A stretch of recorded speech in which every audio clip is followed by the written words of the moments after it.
Hey everyone, as promised, we are live from the Hudson Valley with Loki seated on my lap, which he likes to do when I am broadcasting. And there's a bunch of things I want to do in this podcast, outspoken. The first one is that I'd like to read you my latest Substack essay, which is called Adventures with the Common Cold. And I would like to read it to you because many of you are suffering from what has been branded cold A or, flu A, and are given very little hope or help from big pharma or big medicine. And there is hope and help, and I'm going to talk to you about it in our first two segments or so. Then I'm going to go to a couple of segments on news events, specifically President Trump at Davos. And lastly, I'm going to talk about civil war arriving right on schedule, as I've been predicting for a couple of years now, in Minnesota. So before I jump in, I just want to say, the news today, Saturday, January 24th, is that a mega storm of biblical apocalyptic proportions is about to hit much of the United States, especially the eastern seaboard where I'm located right now. And we've never seen snow like this before, and it's the worst in 41 years. And beware, beware, beware. The language that I've noticed, the language that uh, weather, especially official weather channels, use these days is very tendentious, like bitter cold instead of extreme cold, or life-threatening flooding instead of severe flooding or 5 inches of flooding, right? Um, and this is no accident. There's a very concerted effort, just as we've been encouraged to be terrified of germs and viruses that our bodies, used to, for the most part, be able to withstand, bacteria. We're also being encouraged to be terrified of weather, basically anything in the IRL world. Instead of what's mediated through our phones is being rebranded as terrifying. And so it really helps at times like this, as I often say, to be a student of 400 years of English and American literature, because who remembers reading Little House on the Prairie? Okay, who remembers reading Little House in the Big Woods? uh, who remembers reading all of those Little House books? I mean, I'm not even talking about the TV series that came later. If you read the actual Laura Ingalls Wilder series as a child or teenager, you would know that Americans used to deal with literally feet of snow every winter. Feet of snow. Remember when Laura Ingalls Wilder's dad couldn't leave the house to feed the cattle without stringing a clothesline because the blizzard was so blinding, and he didn't want to wander off and get lost, not be able to see the house and come back because the snow was so intense. Remember when there were drifts of snow kind of up to the windows? And you can see this in old photographs of New York. Remember, in New York City, people used to ice skate on the rink in Central Park, and there were snowdrifts like 3 and 4 feet high on either side of the sidewalks. Um, so we've had severe weather before. It's called winter, as my contractor said this morning. It's called winter. And so the idea that we would be hysterical over what looks like it'll be between um, less than a foot and 2 feet of snow is really quite extraordinary.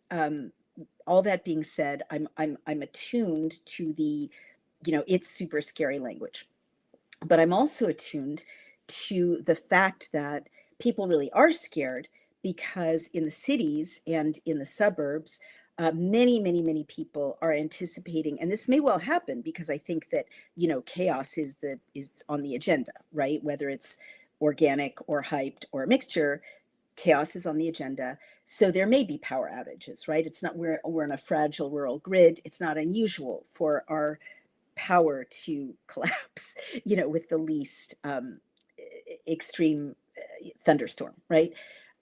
But people who are dependent on supermarkets and the electrical grid um, are really terrified and panicking, or at least I should say, there's media and social media, um, encouraging terror and panic. Let's put it that way. Mostly encouraging a sense of vulnerability and helplessness. And the reason this is so fascinating to me is that I'm here in our little farmhouse in the middle of the Hudson Valley. It's very, very rural, as you can see. You know this backdrop quite well because you've seen it often, but there's just nothing but kind of woods in that direction. I don't know if you can see so clearly, but it's a snowy mountain. It's woods out there, and I'm not worried.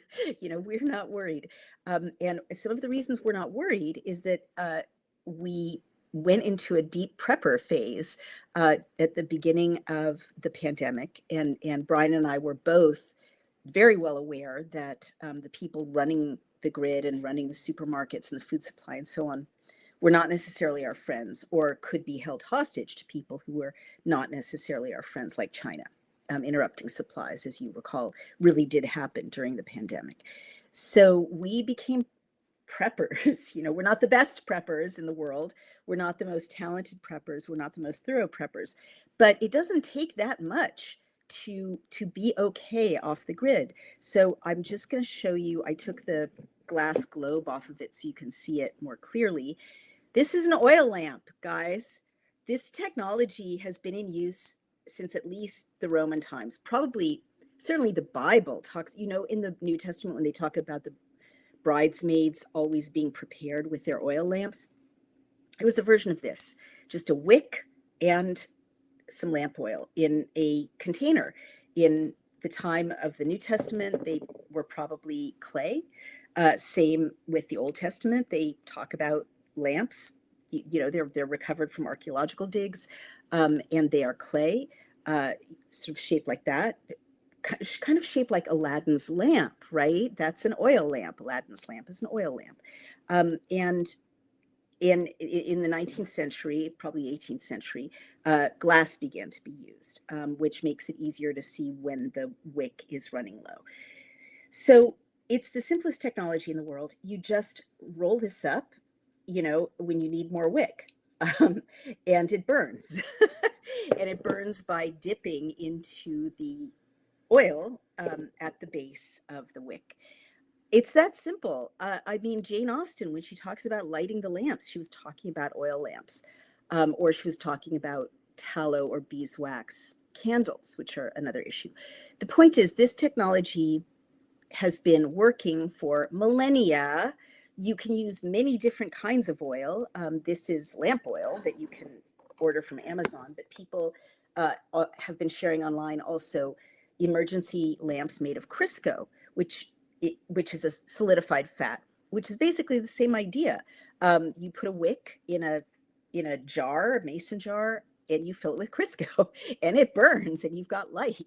The point is, nothing. The grid can go out all it wants. I can light this lamp. And if you look up how to make a Crisco survival lamp, you can light your Crisco lamp if you've got some Crisco. So we're not as helpless as we are told that we are. The other thing you can see behind me is a wood stove. I had that wood stove for probably since 2001, when I first bought this house in the wake of 9/11, because I was scared of not having a place outside Manhattan, because I experienced how it's an island connected to the rest of the world with bridges and tunnels that can easily be cut off. It's a very vulnerable territory, Manhattan. So this wood stove has kept us warm winter after winter after winter after winter. And what's behind me? Trees. There are trees behind me, which is a sustainable source of heat and energy. And so you can go cut down trees and put them in your wood stove. Not all the trees behind me are equally useful for wood burning. Some are less desirable than others. But you can also just go out and, before the storm hits, and load up, as I've done, on some wood and feed the wood stove. I'm going to show you excuse me, Loki. I'm going to show you what this is. Here is here is wood, okay? And here are matches, and they're good long reach matches, so you can get into that wood stove very easily. And here is kindling.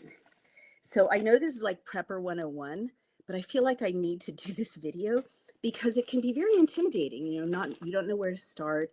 All those prepper sites seem so kind of complicated, and they have skills you will never master living in Brooklyn.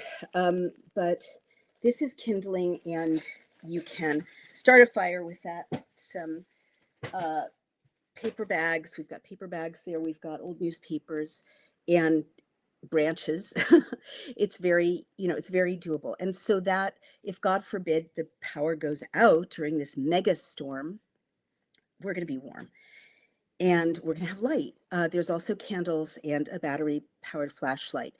Supermarkets are seeing big runs. And one of the things that is annoying people online is that there are grants, I gather, for some immigrants who are not even necessarily legal to open convenience stores and start businesses in the hospitality industry. Stay with me, Loki. I can't be running after you. We're on a live podcast. So and you can see this in our neighborhood in Brooklyn. A lot of people with convenience stores or bodegas have been clearing out the supermarkets, buying necessities, gallons of milk, gallons of toilet paper. You remember the run on toilet paper from the beginning of the pandemic. Buying, meat, buying cereal, the things that you need, eggs, perishables. So we crazy preppers have a garage and pantries, and they're not that, it's our kitchen's kind of unsightly in a way because we have so many canned goods and so many dried herbs and dried dandelion, from my dandelion harvest, and dried beans and cans of tuna. The point, and bags of rice. The point is, we could be cut off from civilization for months, and we will have enough to eat. We'll have enough to eat because we prepped. Okay. So I'm not worried. And I guess what really interests me as a cultural critic is that preppers are mocked, as you recall. They're considered really lowbrow. Even before there were Trumpers, they were kind of considered Trumpers, kind of rednecks. Oh, preppers, by sophisticated people in cities. Well, it turns out the preppers were right. And it turns out that our great grandparents weathered weather like this and far, far worse, with I'm not going to say no problem, because sometimes it got very dire, but certainly with resilience and know-how. And for the most part, 2 feet of snow, no big deal. They dealt with it. The other thing I will say that they had that we don't have so often is an intact community. And one thing you really, really learn living in the country, living in the woods, is that you need your neighbors. And the beautiful thing about needing your neighbors for things like, oh my God, my generator died. I can't get my car out of, my car's snowed in. Please help me dig it out, or, whatever you may run into, right? The thing about needing your neighbors is it's very beautiful because there is a built-in limit to how badly you want to have an argument with your neighbors. And I mean that in a very profound way. Here on this little rural road, we have people with every political point of view, probably from the greenest Green Party to the most lefty liberals to, hard right, extremists. Extremists on both sides. And it really doesn't matter. We don't get into political arguments. We don't get into religious arguments. Maybe we've got, Episcopalians, Catholics, Jews, Sikhs, I don't know. Everyone is something. We don't talk about it. We don't talk about our differences that are ideological or theoretical. We talk about, oh, did someone get upset that the chickens are overrunning the road, or is there an argument about whether or not someone can run a motor repair shop out of their garage? But those are very practical arguments. We don't get into arguments that are theoretical, as I said, because we can't afford to, right? We don't want to. We want to be a healthy, intact community because we know we will, any of us possibly need the others, if times get tough, just physically need the others. So I think that's very beautiful. And I encourage you, if you are living in a suburb or if you are living in a city and you don't have a pantry full of dried beans, rice, canned goods, maybe some dehydrated eggs for protein, dehydrated milk, the basics, go ahead and get it, while you can. It'll make you feel so much more confident. And if you can, get that, I really urge you to get a wood stove if you possibly can. They're pretty affordable. I think you can get, what's affordable when half the country is living paycheck to paycheck or on credit card debt, but as an investment in your future, I think you can get a wood stove these days, a very basic one, for about $600 or $700. And I think it's just well worth it. If you're anywhere you're allowed to burn wood, you won't worry. Get these oil lamps. Again, you can get them on Amazon. I love Tractor Supply. I love Tractor Supply.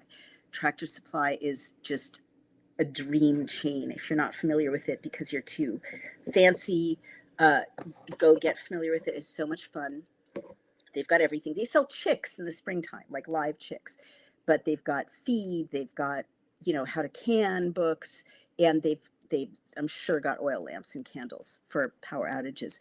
Get a generator if you can, right? We've actually got a solar power generator. I don't know how well that'll do in deep winter, but we've got it. And don't be scared, because these people are not done with us, right? They tried to kill us all off uh, during the pandemic, or disable us or sterilize us. You know how I feel about this, with the mRNA injections. And God, I think, intervened. Many people died. Many people were injured or disabled or sterilized, but they didn't kill us off. Humanity survived. They're not done. They're just looking for the next way to control us, scare us, um, lock us in our homes. And switching off the grid is, and leaving us helpless so that we'll accept any intervention from the government or from NGOs, in exchange for heat and light and food. That is a fantastic way to control a population. You can look at refugee populations, and I'm not going to name them because I don't want to go down that rabbit hole.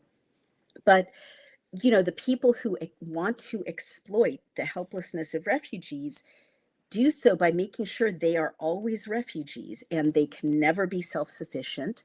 And they are always dependent on those NGOs, those handouts from overseas, or the leaders themselves who, can switch off the lights when they want to switch off the lights.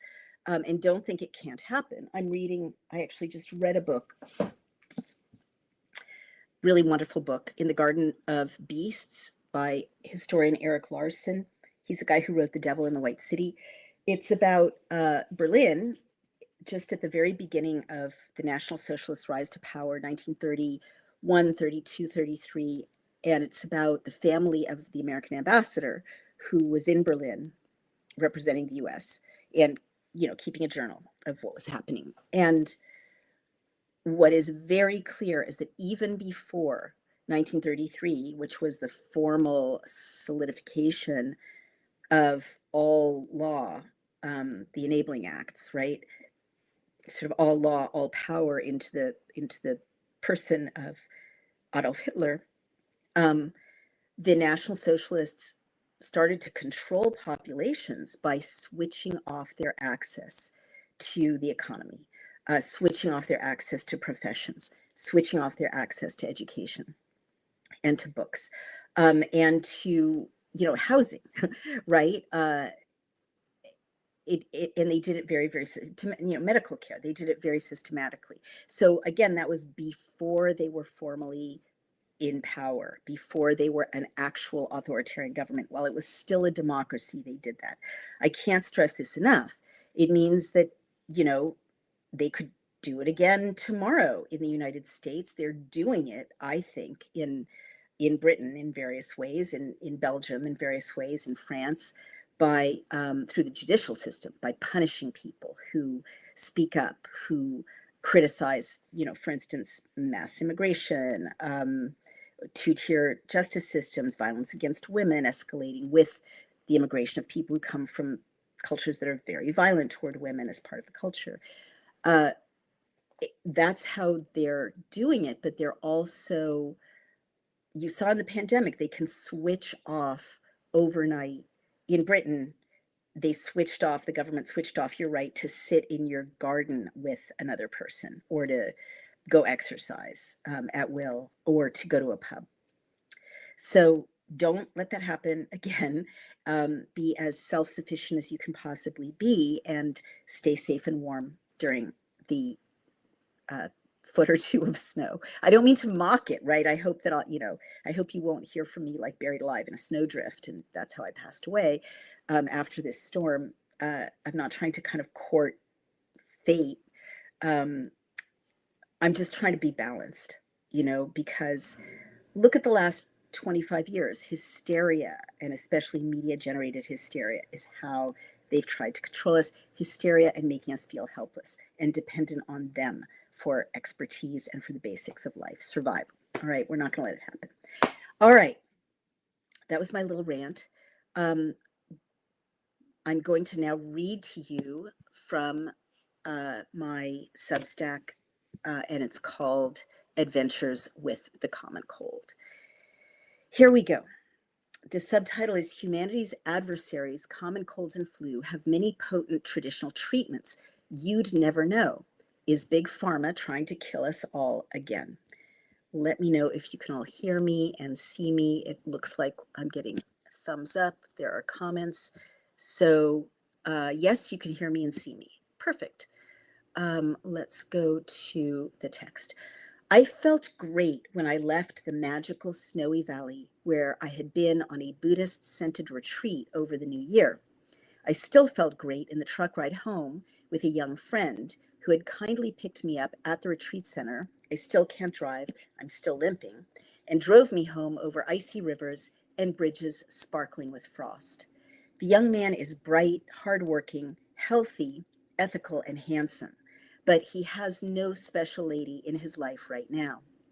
He spent an hour and a half on the road explaining that there were no young women in our rural area to date because they were all extremely liberal, he said, and thus, sooner or later, he said, not bitterly but meditatively, they would reveal themselves to be fairly deranged.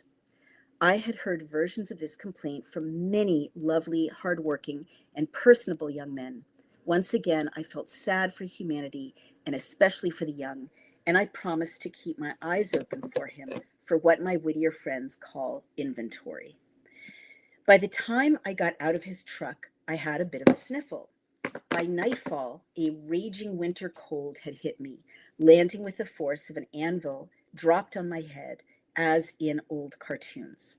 Brian, my husband, was with his son in Massachusetts, so I had the odd, interesting, and strangely immersive experience of becoming suddenly very ill while alone in a house with no car, as deep snow piled up all around me and as brazen deer stepped delicately across the fields and stared right into the windows. I had plenty of people who could help me if needed, but my head cold had hit me so hard and so fast and so uncompromisingly that I didn't want to be around anyone at all. All I wanted to do was to lie in bed, curled up in a fetal position, and from time to time to emerge to make tea, to sit bundled in a blanket in an easy chair, and to become aware, with that Buddhist level of refined attention still lingering from the retreat, of how very, very miserable I felt. That head cold was weird, I tell you. Many people who suffered with flu A described it as feeling unnatural or artificial, and that was how I felt about it too. Some of us were mocked by trolls online for this description, but I argue that human survival has depended for millennia on being able to notice something aberrant in the environment, and that we humans are good at distinguishing the natural from the artificial, especially when it comes to something inside our own bodies. At about midnight, the first night I was home, I woke up from a deep sleep and realized that I was sustaining a pounding headache that made every vein on my skull feel like a little river of throbbing molten lead. It was one of the worst headaches I have ever experienced. Nothing eased it, not water, not tea, not more sleep. I lay for hours in darkness, just living through the relentless cranial pounding and trying to tell myself that someday this too must pass. By morning, the headache had eased, but another weird symptom presented itself. Abundant sniffles, but like nothing again I have ever experienced. I don't want to gross you out, but it was bizarre. It was as if a tap had been switched on behind my sinuses. No amount of nose blowing eased the situation. This unpleasant symptom lasted for a gruesome 7 hours or so. But the odd thing was how sequentially these different symptoms presented themselves. It was like a time release illness. By the way, a lot of people who read this have said the same thing, that when they had flu A, they felt like it was time release phases of the illness unfolding. Now the headache, 12 hours. Now the congestion, 7 hours or so. Then that passed like the end of an act in a play. Next, the fatigue. I kept falling asleep, but the sleep was not restorative. Brian came home and looked after me. I recall lying still in our bedroom and slipping in and out of various dreams. I was aware of him bringing a carafe of water to put beside the bed and of him trying to get me to eat. I had no interest in any of it. When I was alert enough to reflect on my situation, I began to get a bit worried. This feeling of maybe just let go had happened to me only twice before in my life.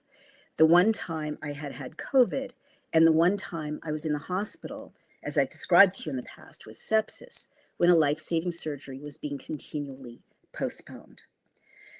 I recall staring at the two blue botanical prints that hang symmetrically on either side of the windows of our bedroom.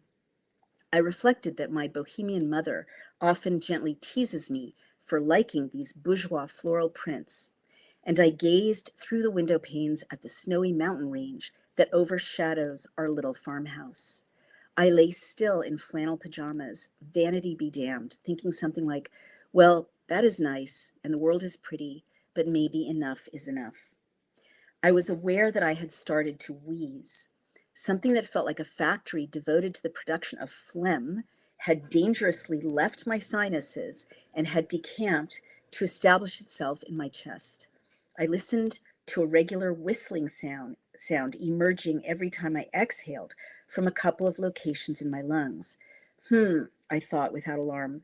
I distantly recognized that this was a problematic symptom and that the cold could mutate into bronchitis or pneumonia, and that bronchitis and pneumonia could be deadly. Moms, being the good witches that they are, my mother happened to call at that very moment.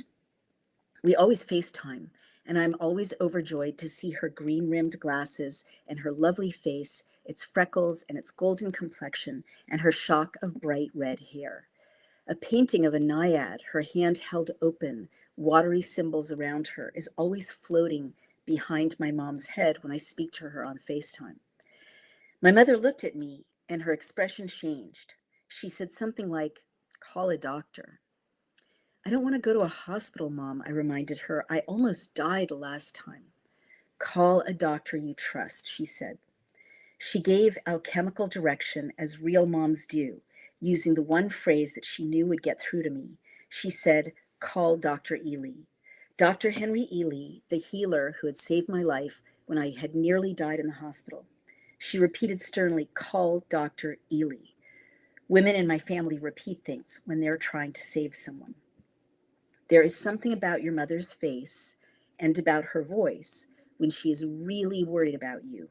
Moms, good moms at least, are our mirrors and our better selves, and they act on us like the proverbial shake of the shoulders when we have lost ourselves and when we can no longer think straight about our own self-preservation. When I understood that my mother was worried, I somehow snapped out of my torpor. I didn't call Dr. Ely right away. It was very late at night, But I realized from my mother's anxiety that bed rest alone was not going to heal me. I needed an intervention.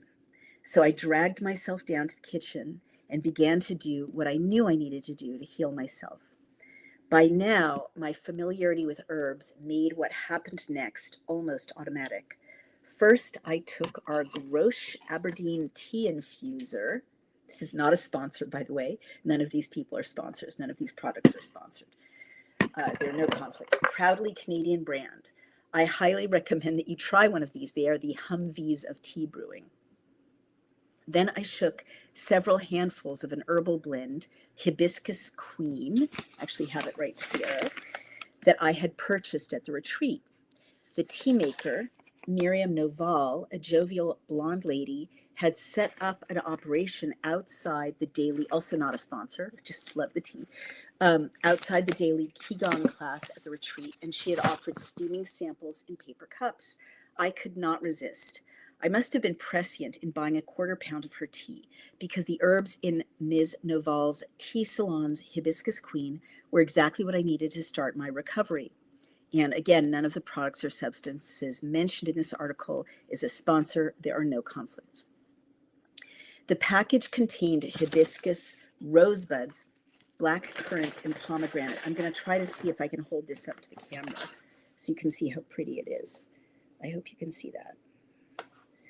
I added to the teapot a few sticks of curly, woody mauby bark and some teaspoonsful of ascorbic acid, vitamin C, powdery and tart. And I'm going to show you, because it's like show and tell in kindergarten. There is mauby bark. I hope you can see it. It's difficult for me to see the screen and the text at the same time, so I just hope that I'm holding that up in the right place. But this is kind of a curly Caribbean tree bark, and it looks like bark, but it's got unbelievable healing powers. And I'm going to show you the ascorbic acid. So this is, you know, budget is a thing. This is a quarter, how much is this? A pound of ascorbic acid, vitamin C. And it's pretty affordable. It lasts forever. So where did I get this? Pure Original Ingredients is where I got it from. And it's a dietary supplement. It's vitamin C. Powdery and tart. Why did I reach for these herbs and barks out of my whole pantry? I'm not an herbalist, but I know herbalists will concur with this.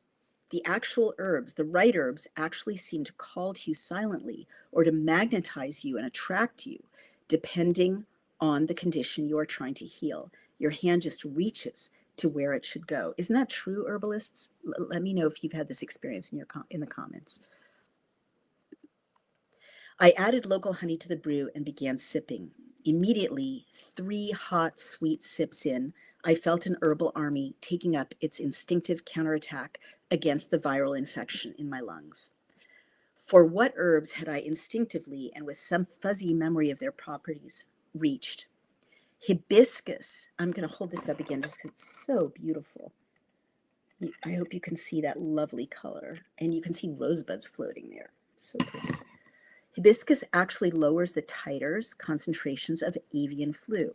It also inhibits the replication of the avian flu virus.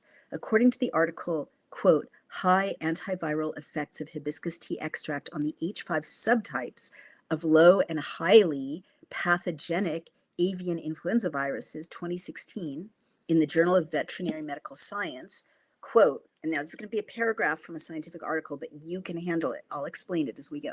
Quote, we screened the antiviral effects of 11 herbal tea extracts, hibiscus, black tea, sencha, rosehip tea, burdock tea, green tea, jasmine tea, ginger tea, lavender tea, rose tea, and oak tea against the H5N1 HPA4 in vitro, meaning in glass, in a laboratory setting. Among the tested extracts, only the hibiscus extract and its fractionated extract, and the term for that, the contraction is FR hibis, highly, and I italicize this, highly and rapidly reduced the titers, the concentrations of all H5, HPA4s, and low pathogenic AIVs, LPAIVs, used in the pretreatment tests of Madden Darby canine kidney cells that were, in other words, mammal cells like yours, that were inoculated with a mixture of the virus and the extract. So you've got to understand, highly and rapidly reduced the concentrations when they put the extract of hibiscus into a mammal cell, and that was inoculated with a virus and with the hibiscus extract. You get what happened there.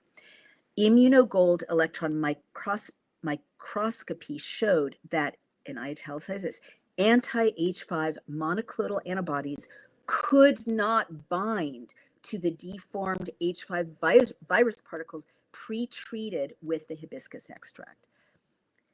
In post-treatment tests of MDCK, meaning the canine kidney cells, cultured in the presence of the hibiscus extract after infection with H5N1, HPA4, the avian flu, the hibiscus extract inhibited viral replication, I'm italicizing this, and the expression of viral antigens and genes. Among the plants tested, hibiscus showed the most prominent antiviral effects against both H5, HPA4, and LPA4, end quote. Okay, so you got it. Basically, this stuff killed or suppressed the concentration of active flu virus load in a mammalian cell in a lab context.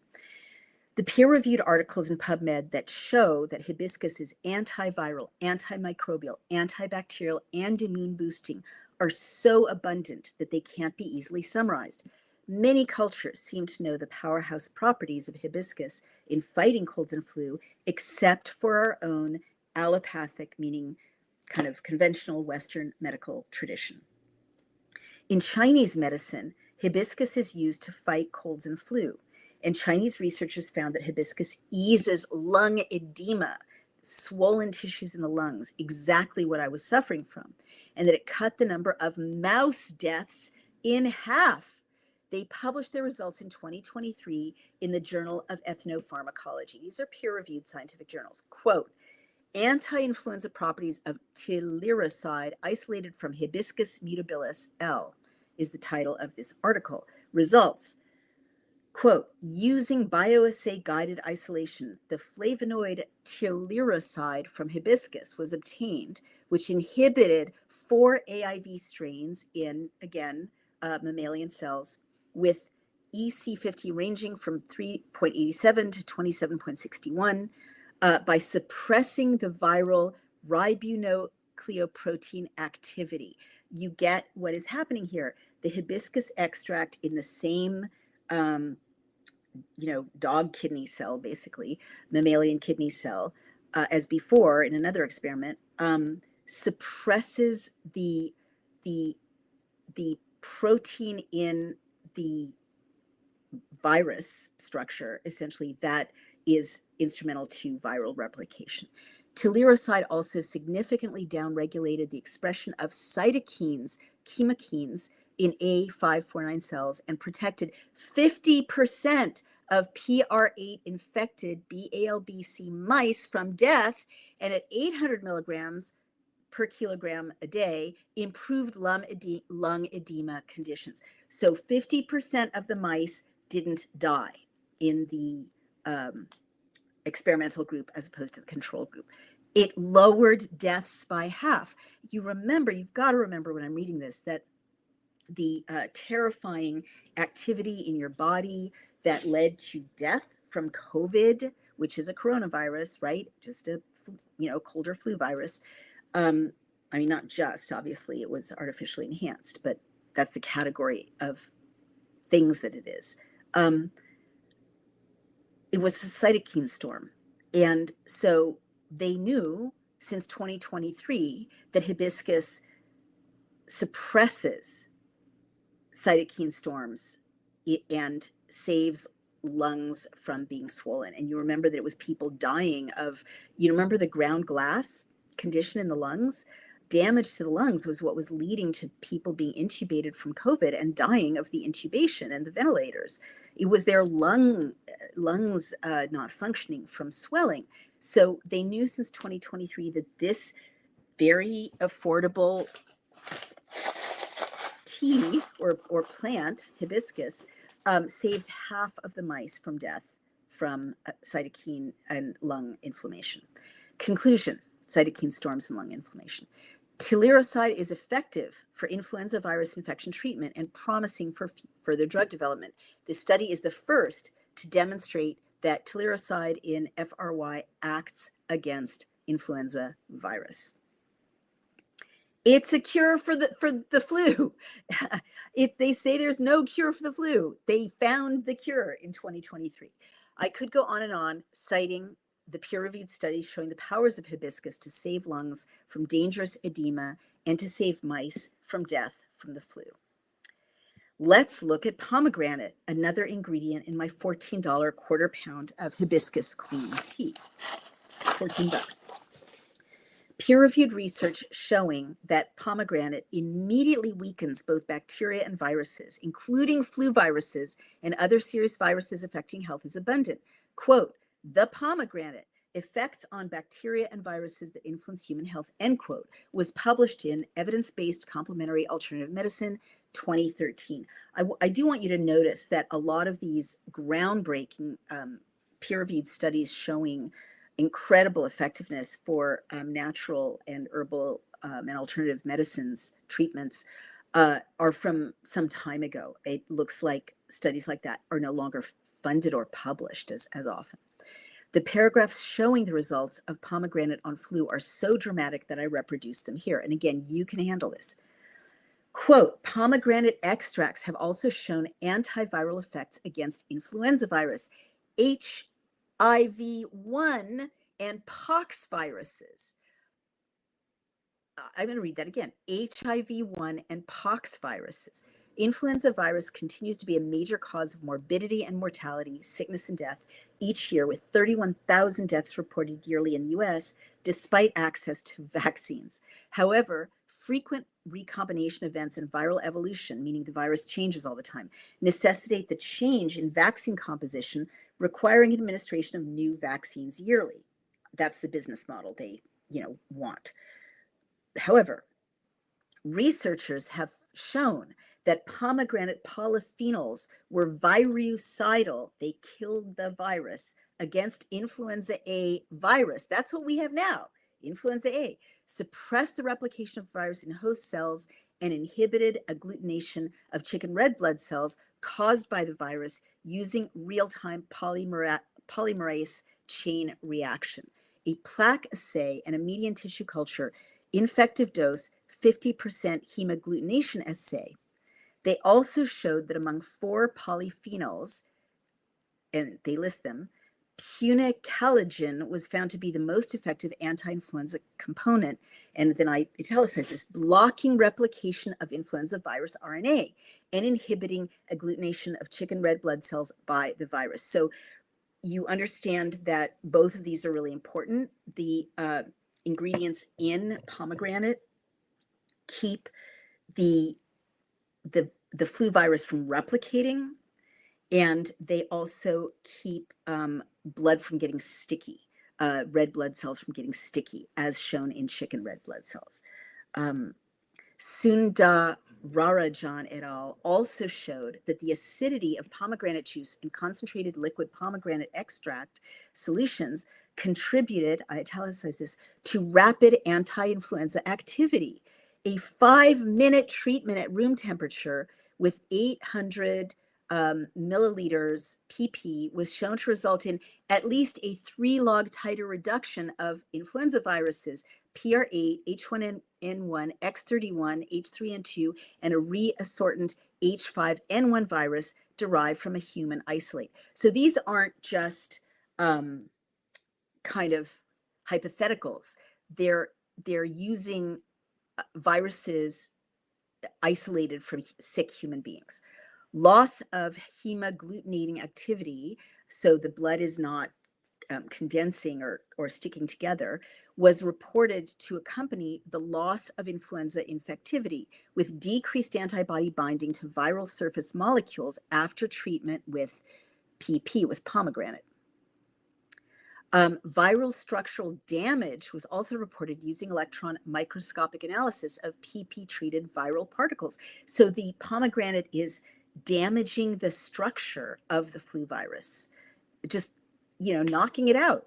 Coatwall suggested that pomegranate juice can neutralize the infectivity of diverse enveloped viruses and a number of subtypes of a given enveloped virus, indicating potential for development as a treatment option that can be broadly effective, and I italicize this, against pandemic viruses like HIV, potentially pandemic viruses like influenza, and some carcinogenic viruses, cancer-causing viruses. It was shown that influenza A HKX31, that's H3N2, influenza A Vietnam, H5N1, and a reassortant X31, these are different kinds of flu viruses, containing the NS gene segment of an H5N1 isolate, were inactivated when treated for 5 minutes at 37 degrees Celsius with pomegranate juice. Pomegranate juice did all this, you guys. I hope you understand from this that pomegranate literally disables various influenza viruses or makes them less infectious and less damaging within minutes. Now, let's look at black currant, which has long been used in traditional home remedies for colds and flu and to boost the immune system generally in the West. In the UK, a mass-produced black currant cordial called Ribena has been beloved for decades.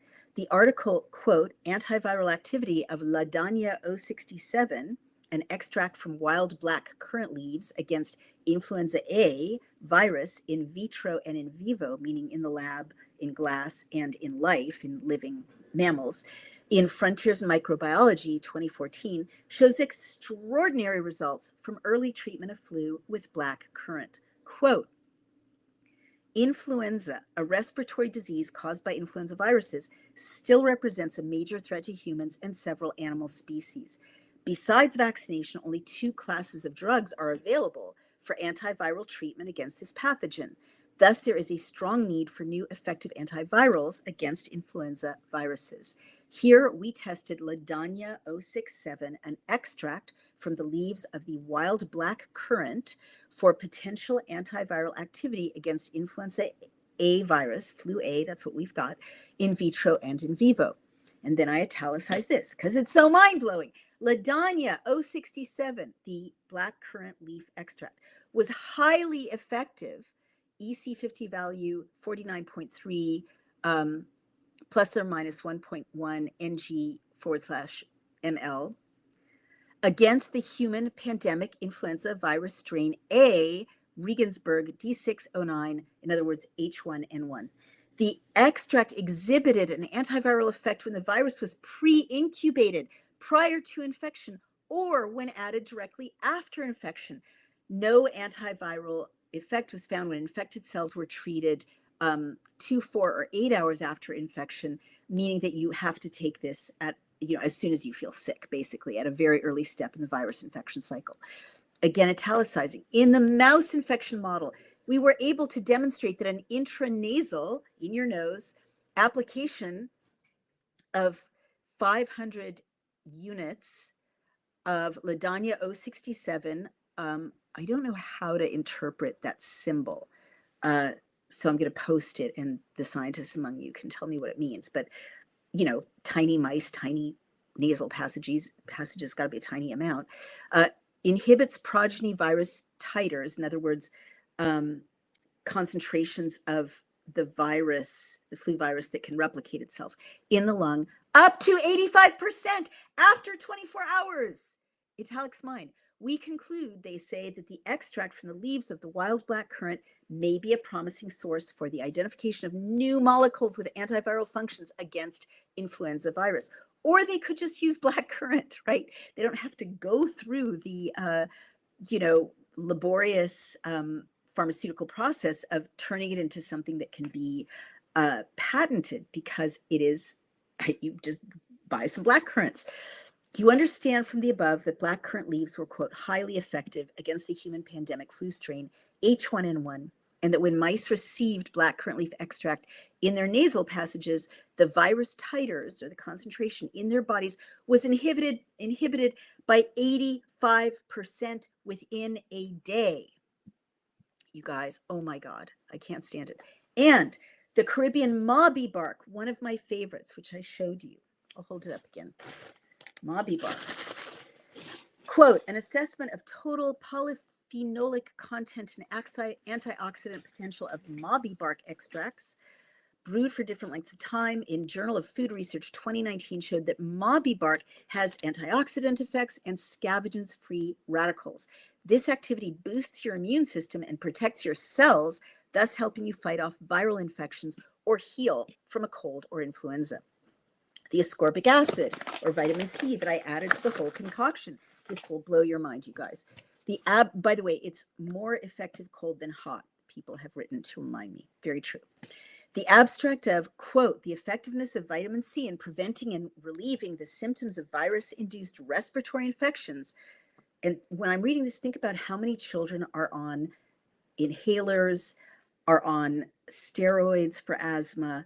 I mean, over-vaccination causes asthma and allergies, and then they have to be on these damaging, mood-altering substances their whole lives, but they could just take vitamin C.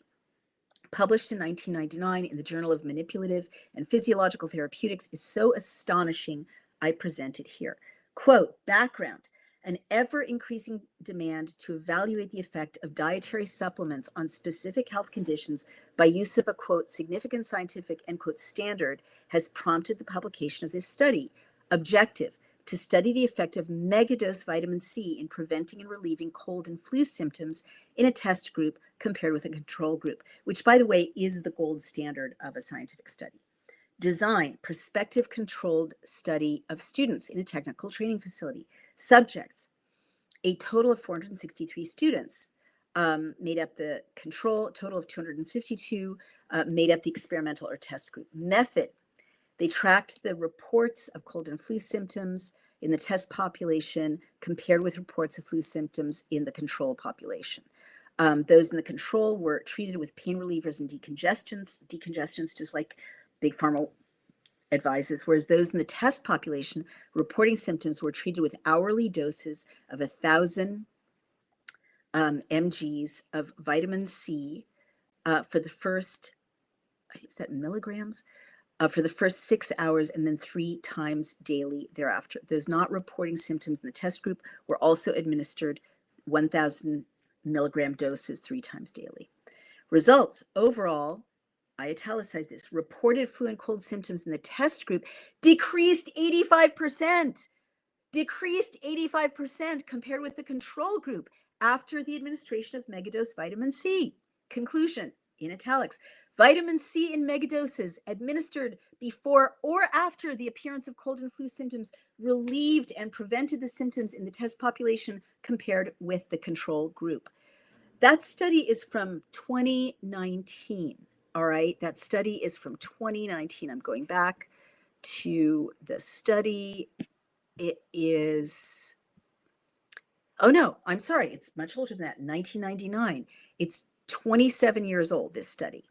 And for 27 years, you probably haven't heard about this study because the makers of asthma medication, of cold and flu medication, you know, certainly hospitals that treat bronchitis and pneumonia when colds and flu get worse and worse and worse, don't want you to know the dramatic improvement in cold and flu symptoms by 85% in the test group in a big peer-reviewed study. I will never forget, I'm sorry, I'm skipping ahead. How is this information not on the cover of every legacy news outlet every winter? The next day, feeling weak but better, I used, maybe TMI, a NeilMed nasal lavage device called the Sinugator, which is perhaps the most regrettable name in marketing history.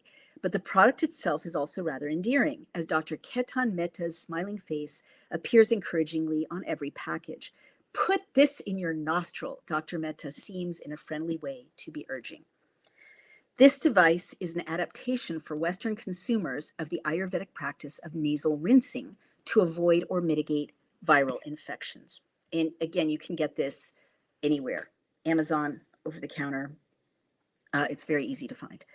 I will never forget Dr. Peter McCullough, explaining that the population's nasal rinsing upon returning home from being in public places led to Pakistan effectively managing the COVID pandemic successfully. I also continually tell friends and family about Dr. McCullough's recommendations that COVID be treated by nasal rinsing with a 10% dilution of betadine, uh, which has been in use for decades. It's an antiseptic, in distilled water 4 times a day. Everyone I know, including myself, who used this protocol, got over COVID in 24 to 48 hours with no lasting ill effects. So mindful that by the same premise, I need to kill the viral infection in my nasal passages, I needed to kill it before it could do further damage in my lungs, I rinsed as the genial Dr. Mehta advised. That night, I slept a healing sleep. By the next day, the color was back in my cheeks and the infection had cleared my lungs.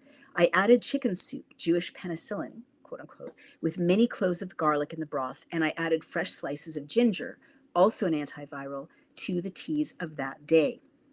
And I link a recipe for Jewish chicken soup. Yes, PubMed has multiple peer-reviewed studies showing that Jewish chicken soup has measurable benefits when it comes to healing upper respiratory infections. In, quote, Chicken Soup Inhibits Neutrophil Chemotaxis in Vitro, 2000, in the peer-reviewed journal Chest, the authors found that indeed your mom's or dad's homemade soup is more healing than Campbell's and that you should drink the broth. Quote, chicken soup has long been regarded as a remedy for symptomatic upper respiratory tract infections, as it is likely that the clinical similarity of the diverse infectious processes that can result in colds is due to a shared inflammatory response. An effect of chicken soup in mitigating inflammation could account for its attested benefits. That's their hypothesis. It's sensible. To evaluate this, a traditional chicken soup was tested for its ability to inhibit neutrophil migration, which I gather is part of inflammation, using the standard Boyden Blindwell chemotaxis chamber assay with zymosan activated serum and FMET LEU PHE as chemoattractants. I italicize this. Chicken soup significantly inhibited neutrophil migration and did so in a concentration dependent manner, meaning the more you take of the chicken soup, the more inhibition of inflammatory processes you're going to experience with a cold. The activity was present in a non-particulate component, meaning broth, of the chicken soup. All of the vegetables present in the soup and the chicken individually had inhibitory activity, although only the chicken lacked cytotoxic activity. Interestingly, the complete soup also lacked cytotoxic activity. In other words, drink your broth. Commercial soups vary greatly in their inhibitory activity. In other words, make it from scratch. The present study, therefore, suggests that chicken soup may contain a number of substances with beneficial medicinal activity. A mild anti-inflammatory effect could be one mechanism by which the soup could result in the mitigation of symptomatic upper respiratory tract infections, period, end quote. So it's true. Chicken soup actually is medicinal. It's actually, big S science medicinal. So I took all these well-known traditional remedies. By day 4, I was fine. I was fully healed. Why do I share all of this? Well, first of all, when I summarized my healing protocols on X, the post got 1 million views. So I conclude that a lot of people have been suffering with, quote, flu A, as it has been profitably branded. But second of all, I'm appalled and horrified that traditional substances, all proven to be as powerful as the ones I itemized above in killing or mitigating the potency of flu viruses, are not presented to suffering patients by doctors or described as effective healing modalities in legacy media. People are told that there is either nothing to be done or that they must rely solely on, quote, flu vaccines and cold and flu drugs. When they get bad enough, they must rely on hospitals, which have their own dangers. The abstracts about these herbs, barks, and powders that show that they clear or ease flu symptoms dramatically in very short periods of time should be front page news every flu season. But instead, these well-known traditional remedies are consigned to obscure databases. And as you can see from the dates of these articles, additional research on such dramatically healing substances has in recent years been slowed or stalled.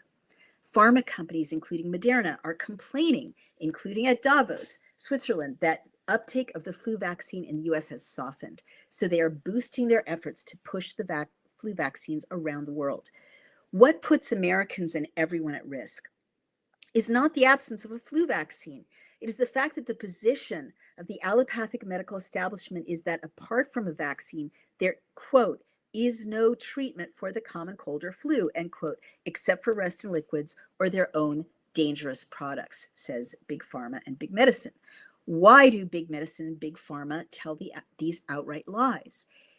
The global flu vaccine market was 7.97 billion in 2023, and cold and flu drugs via Big Pharma, quote, the cold and flu drugs market size was valued at US 17.47 billion in 2024, and the total global cold and flu drugs revenue is expected to grow at a rate of 10.86% from 2025 to 2032, reaching nearly almost 40 billion by 2032. 40 billion globally in cold and flu drugs. Why are cold and flu drugs market size expected to double in 8 years? What awful, perhaps even unnatural cold and flu seasons might the pharma industry be anticipating in years to come that we cannot fathom?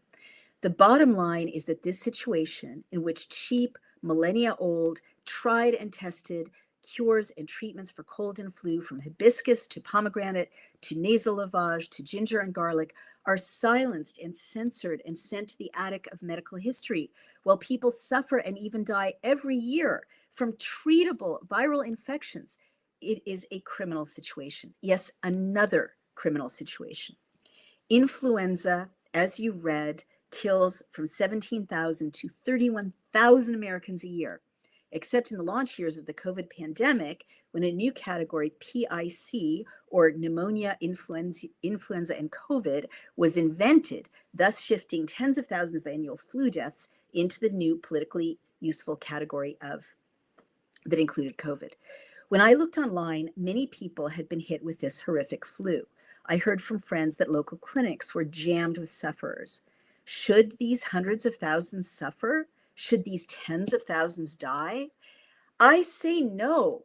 Go save yourselves. Seriously, please go learn about how to treat and heal yourself and your loved ones early so that bad colds and flus don't eventually become lethal bronchitis or pneumonia. Our grandmothers and great-grandmothers did this routinely. They brought traditional remedies to the sick room where loved ones suffered from a chill or from catarrh. Only in this advanced era are we told that nothing much can be done for our viral infections. That is, we are told that there is nothing much to be done that we can do ourselves. My friends, you have nothing to lose but your Kleenex tissues. Save yourselves from Stéphane Bancel and Albert Bourla. They do not wish you well. Heal yourselves. The natural world is a garden. It is also a playground, and it is also a medicine chest. So that is my, oh, lots of people have tuned in. That is my Substack about how to heal yourself from colds and flu, especially flu A, which you saw was the flu that was tested in some of these studies. I'm just going to take your questions, and I'm not being rude. I'm just looking up something on my phone so that I can thank our sponsors as well, because without our sponsors, I couldn't bring you information like this, which I think you will find informative. I mean, if 1 million people shared my post, it means 1 million people have loved ones or are themselves suffering from cold and flu. Let's see what's going on here. Aryeh Naftali says, we shall overcome. Good people around the world, and especially in Israel and the USA, are waking up to the truth. I will jump in there and say good people everywhere. There are good people everywhere. And I can't wait till we get to commune again, whether it's Israel or Lebanon or Iran or Iraq or Armenia or France or Belgium or Colombia. It's time for the good people of the world to join forces and save one another. They have a lot in common. Let's see.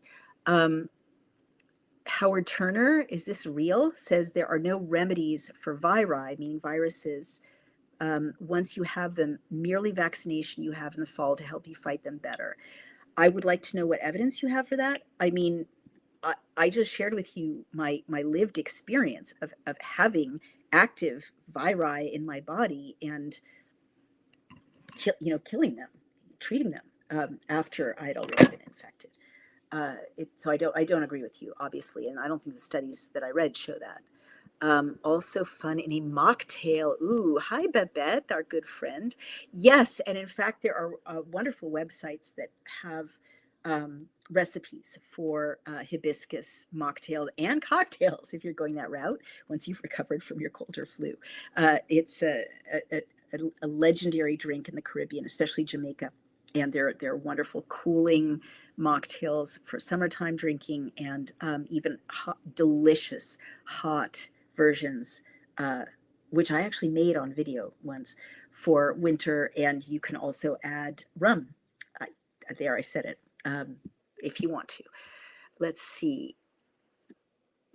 Now for the technical, that is part of the reason for the seasons of the year. Well, that's very abstract, but I'm going to go back to here where you said there's the great mythological resonances of the pomegranate, seemingly contra death itself. Indeed, pomegranate seeds, as I recall, we're talking about the Greek myths. We're talking about Persephone. Is that right, Babette? When she ate a few seeds of pomegranate, she was able to escape her forced abduction to Hades at least half the year. And that myth is the explanation for the seasons that we have, the changing of the seasons. Will we be able to hear this again? Yes, you will. Thanks for the info, says Donna Gratson. You will, and here's how you will hear it again. It will be posted on my Substack Outspoken. It will also be posted on, and it'll be kept there in the archives. It'll also be on Daily Clout, our news site, dailyclout.io, and we will always keep it there. Of course, it'll be posted for free. There's no paywall on either of those sites. But if you want to support us, please become a subscriber or make a donation, a one-time donation. And I know that you can always have access to the archive as a subscriber. But if you don't want to subscribe or can't afford to, just download it or bookmark it and download it. I think you can do that. Okay. Does go back, says Babette, vitamin C, St. Georgi, and Pauling. Yeah, I remember when Linus Pauling was well known for his discoveries with vitamin C. But that it's like the culture has erased what was once very common knowledge about the healing powers of vitamin C. Obviously, people who closely follow alternative medicine never forgot, but the culture itself, like Red Book did stories on, the discoveries Linus Pauling was making with vitamin C. It was very mainstream in the 70s and I believe into the 80s, as I recall. Let's see. Oh, this is interesting. Yoel Avraham says, please reduce exposure to EMF radio frequency, which may suppress proper immune function, for sure. And now I'll share with you another thing. Let me just grab it if I can. This was expensive to do the whole house, but less expensive than having your immune system damaged. I love this guy. And again, not a sponsor. This is my EMF guy. Protect the ones you love. This is sitting on top of my Wi-Fi router. There are versions of whatever they did stuck to my computer, stuck to my phone, and I have felt much better since they remediated the electromagnetic fields that were bothering me a great deal here in the country. I really believe there's so much evidence that electromagnetic radiation damages you, and I agree with Yoel Avraham.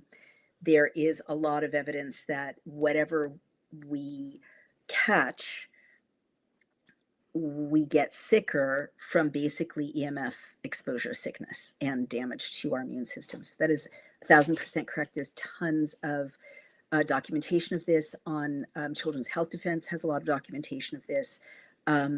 And there's an EMF awareness nonprofit whose name escapes me at the moment, but easy to find. And I encourage you to educate yourselves about that. And definitely call my EMF guy and say Naomi sent you. Um, they've made such a difference in my life. But you kind of want to bring them wherever you go because but I wear a watch. I mean, it looks like a watch. It's actually EMF. It's an EMF barrier that I, can wear when I travel. I'm a big believer. I don't get how it works, but I'm a big believer. All right. Um, okay. So the question is, have you spoken yet about Minnesota? My NYU daughter has gone down to Union Square for a protest. That's coming up next. I promise I will shortly. Um, Thank you so much, says Carolyn Carson. Thank you. Thank you for tuning in. Elizabeth Haggerty Seston says, thank you, Dr. Wolf. God bless you and watch over you. Always, thank you. Listening to Naomi on a chilly and snowy Saturday afternoon is so soothing while doing the dishes, laundry, and housekeeping. Well, I appreciate that because I've been doing my own dishes, laundry, and housekeeping today. And it makes me very happy to know that you are listening and that it helps and that you feel supported and connected because that is my goal. And you support and connect with me. You make me feel supported and connected with in turn. Thank you, Harper Quinn, for your kind words. Well, you guys, that was well received. I appreciate it. So remember, you know, like tea is a serious thing. Steeping herbs is a serious thing. Those little tea bags don't do it. I'm sorry to be the bearer of bad news, but there's no easy way. You have to steep this stuff. You have to steep it for 10 or 15 minutes. I do really urge you to get a groche if you can. They're a little tricky to use, but it makes a big difference because you're not getting the full benefit of herbs if you just get, a Celestial Seasonings tea bag and dunk it in there. It's like you have to extract the goodness. And please be well. Okay. Now we're going to just take a moment to thank American Alternative Assets, and then I'll go into the next hour, and I will talk about first Minnesota because I've got an anxious mom waiting to hear more, and also President Trump at Davos. So what do three billionaires, four major banks, and a legendary 72-year-old investor all have in common? They're all making the same shocking prediction. Gold is headed for $10,000 an ounce or more. Goldman Sachs says gold will surge 20%. JP Morgan says 25%. And one respected economist now believes the US government could deliberately raise gold's official price to help pay off the national debt. And the world's wealthiest players are already making their moves. Now you can see exactly what they're seeing for free. Our friends at American Alternative Assets just released a powerful new report. This is the surprising case for $10,000 gold. It breaks down the hidden signals, the central bank gold buying spree, and the way that smart Americans are protecting their retirement with gold right now. And, I always jump in here and interrupt myself and say, Brian and I often note that we first started talking about buying gold 5 years ago when we first became aware that you really could, in a kind of commercial way. And if we had done so instead of just thinking about it, then we would have nearly quintupled our investment. It has gone up nearly 5x in 5 years.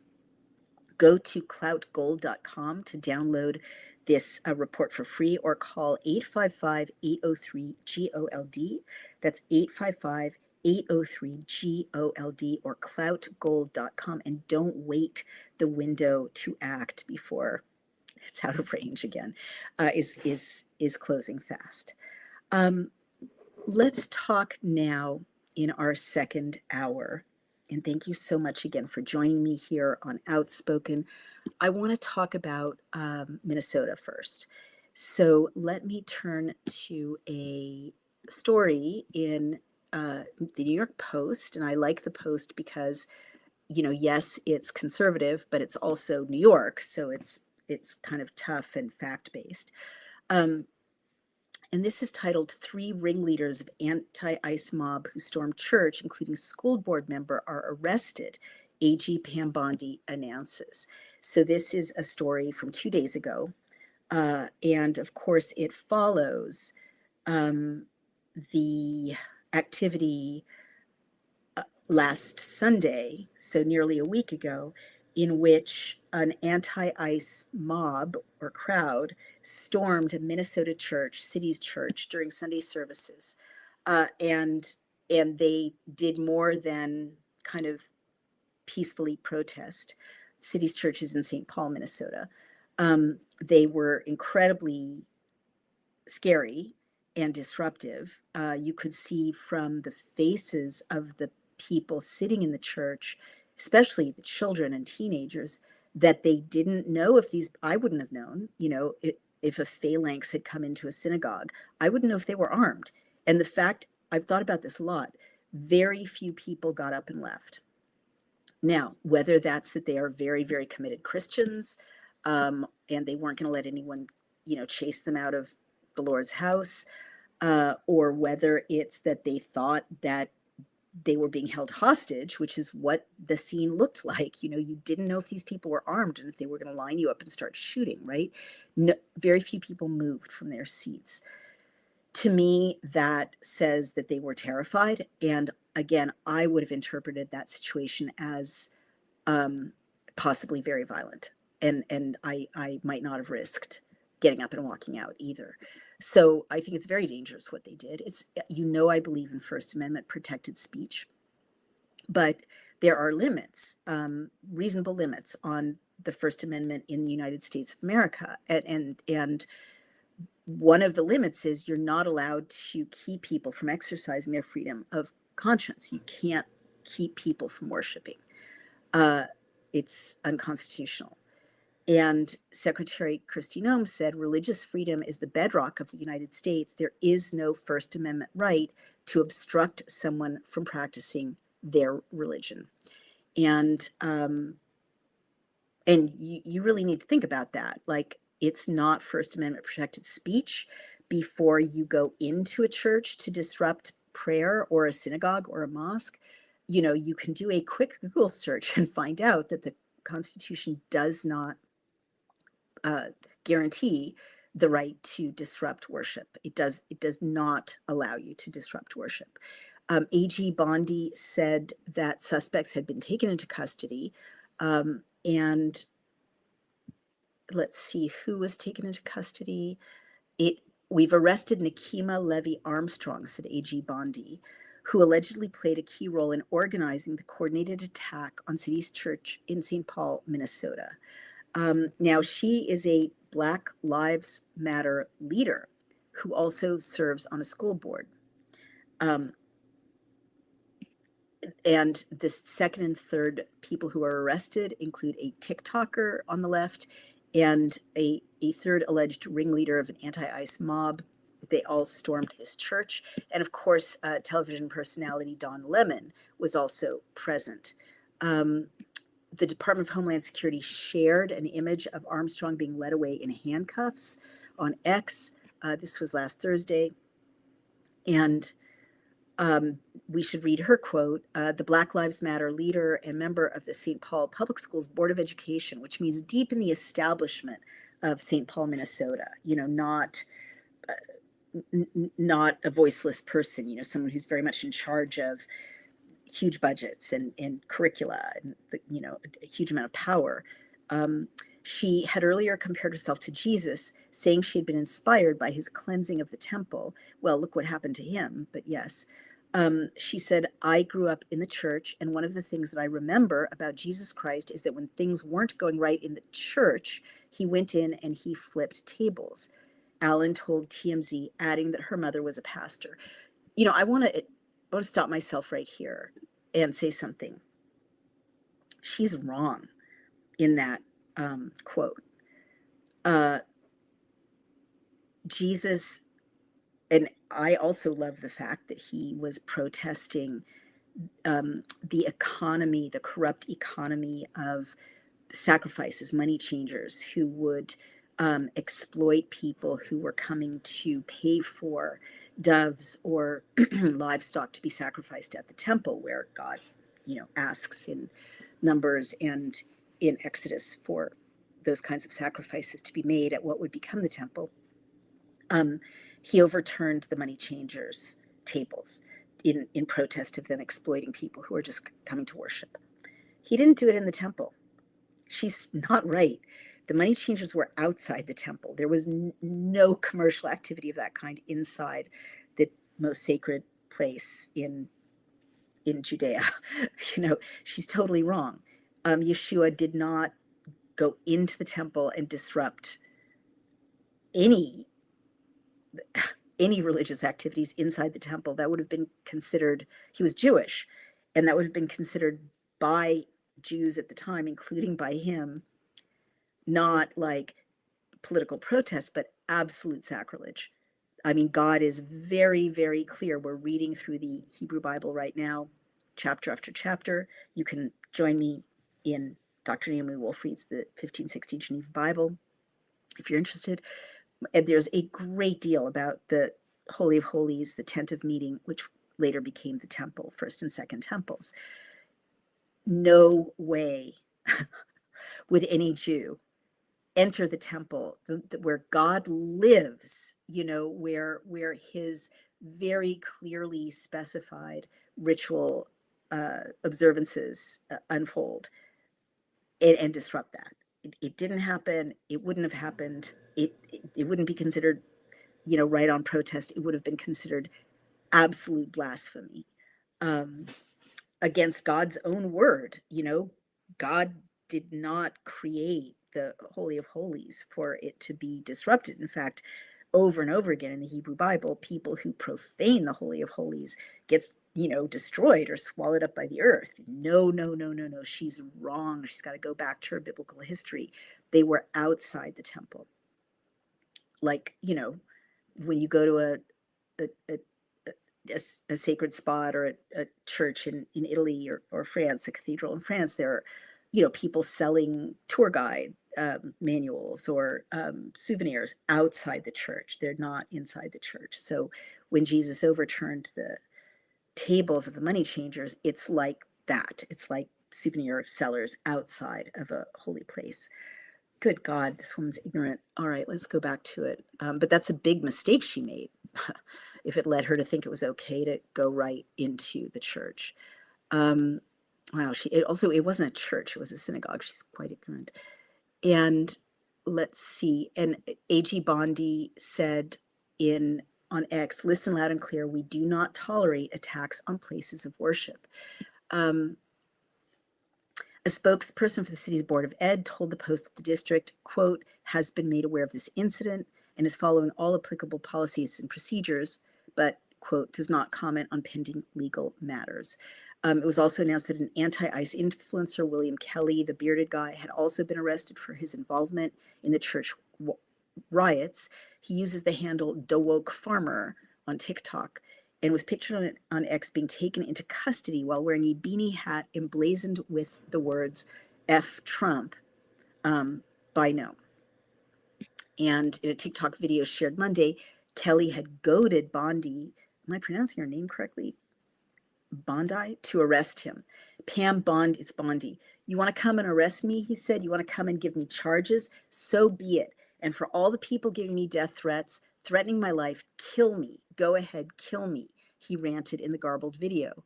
Armstrong, Allen, and Kelly are being charged with, quote, conspiracy against rights, which makes it a federal crime to intimidate someone in the free exercise of their rights as secured in the U.S. Constitution. A.G. Bondi's announcement was met with dozens of responses calling for the arrest of frequently fired independent news commentator Lemon, the New York Post is so snarky, who was allegedly among the rabble who stormed the church. Well, he was there. It was on his show. He reported on it in a very aggressive way, very confrontational to the worshipers. And I would say not good journalism, because his point of view was so skewed, so one-sided. Thank you, A.G. Bondi. Let us know when Don Lemon is arrested as well. One ex-user wrote, quote, Christophobia has no place in Minnesota or anywhere, added a second. So that was from 2 days ago. And there has been, I would say civil war in Minnesota, and since then and before then. Of course, Renee Good was shot and killed by ICE. I believe there's been another ICE-related death, shooting. I haven't had a chance to look into it. Um, and I, I've been predicting for several years, those of you who follow me on Bannon or Alex Jones for that matter know this, that the global elites and now the Red Green Alliance want civil war. They want civil war in Britain. That's why they're bringing immigrants, illegal immigrants, boat migrants, to army encampments all over quiet country towns in Britain. Um, and of course, the protests are becoming more and more, I don't want to say violent, but angry. And of course, in Britain, they don't have a Second Amendment. So there's not much that British people can do.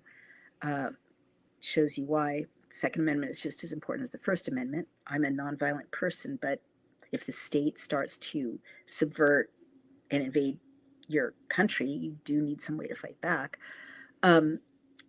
But they want that conflict. The elites, Starmer, the PM of the UK, wants that conflict. In my belief, and by the same token, I really think Democrats, especially, want battle in blue cities.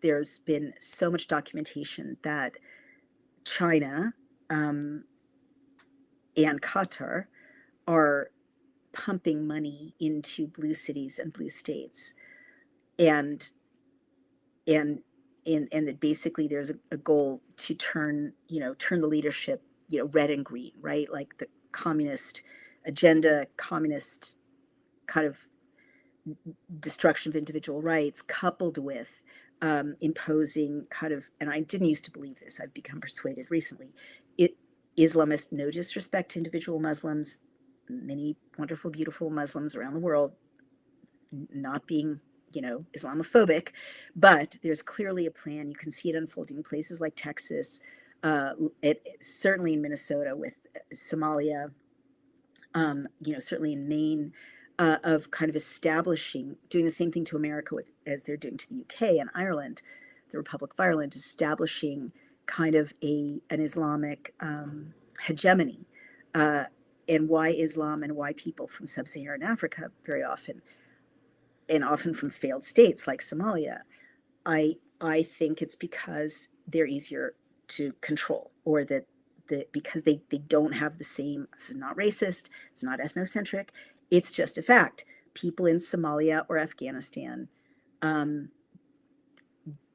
rural Pakistan, don't have the same culture of individual rights for women, rights for gay people, that we have in the United States. They don't. They do what the imams tell them to do. If they don't do what the imams tell them to do, they face horrible, horrible repercussions, including violence, and in the case of women, sometimes death, and in the case of gay people, violence and sometimes death. So if you're going to replace Americans and British people who have this notion of individual rights, constitutional rights, parliamentary rights, that's a difficult population to control. If you want a population that you can control, import people who are already controlled by their hierarchy. That's my analysis. And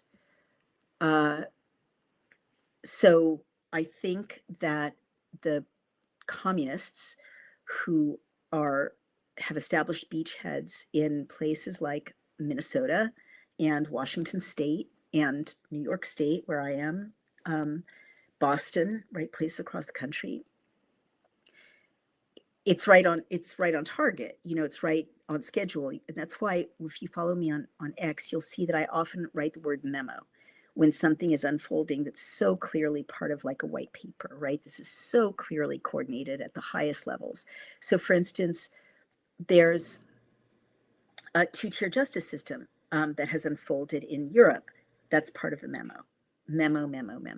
There's Muslims going into churches and like or in a nativity scene, beheading the baby Jesus statue, or, breaking the Mary statue, or spitting on the cross, the crucifix, defacing religious symbols. That's part of the memo. There's a systematic erasure. They're, being given the information in Ireland that they can't have St. Bridget's Day or they can't have St. Patrick's Day because there's no money for it. Erasing cultural landmarks in Europe. That's part of a memo. It's happened in America as well. Charlottesville, Virginia. I always get Charlotte and Charlottesville mixed up. They had an avenue of Civil War hero statues. You might hate the South in the Civil War. You may hate the rebels and think they were wrong, but it's part of our history. You can have a plaque explaining if you think they were wrong, but you don't tear down the statues. And that's exactly what happened in Charlottesville, Virginia. To correct me in the comments if I have that wrong. So there is constant violence in Minnesota, Minneapolis, St. Paul. There's also, even as, and I think these are related, even as there's escalating violence in Minneapolis and St. Paul, between violent, rabid anti-ICE protesters and ICE, things are escalating in a way that is bound to create violence. For instance, the training of the protesters, which is highly organized, is escalating to say things like use whistles. Now, that level of noise the human brain can't tolerate, or scream, screaming, constant screaming. This is a form of torture. I researched torture when I looked at Guantanamo in the Bush II era, and that level of noise will drive humans crazy. They cannot sustain being exposed to that level of noise. So there's, and then confrontational tactics like, blocking vehicles, the way that poor Renee Good, a very regrettable, very avoidable death if she hadn't done things that are incredibly self-destructive and incendiary. May she rest in peace. It is very, very, very dangerous to use your car to block ICE vehicles or any vehicles. And everyone should know that. Why? Because ambulances have to get through, firefighters have to get through. What if an elderly person is having a heart attack, right? It's extremely dangerous. So that escalation is intentional. And you've got people like Tim Walz of Minnesota, governor of Minnesota, former running mate with Kamala Harris, incredibly enough, basically urging people to put their bodies on the line. And when you have leaders saying those things to protesters, you have crazy people or, fake people. I kind of think the bearded guy is not real. He strikes me as not real. Not a real person. I don't mean not a real person like a hologram. I mean like a provocateur, right? Who doesn't always look like that and may have a very different past.